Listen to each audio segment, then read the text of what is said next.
So I'm just going to use some pins, and I'll just pin the piece on the best way to conserve my paper. Like I've got buckets full of papers, but you know, you've got to conserve them. Okay, so I'll just stick some pins in to hold it, and I use these tiny little scissors. Oh, that's better. They're only small, but gee, they got a nice sharp point on them. So I'll use these, and I'm going to cut out my first piece.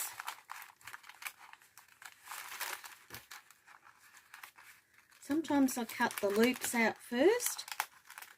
I find it's easier,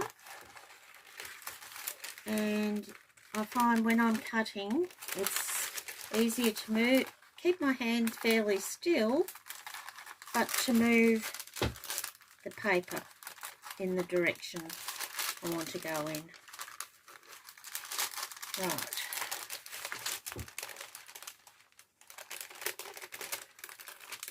I'm just going to cut this out roughly so I can manoeuvre it a bit easier.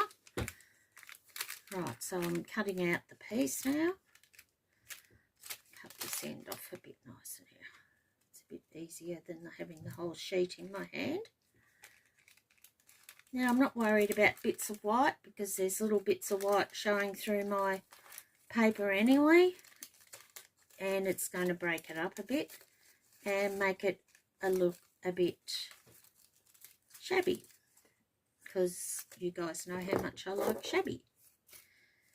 Now there's a little hole in this loop, so what I do is, because these are so sharp, it's very easy to put a very tiny nick in them and then to manoeuvre them around, because I've cut out the tiniest little pieces with these little scissors, and I wish I could remember where I'd brought them, but I brought them years ago, so I don't think you're going to find them now, but you'll find something similar. Now that's going to be my first piece, and that's going in there. I'm going to cut it a little bit shorter because I just want it to cover that edge a little tiny bit.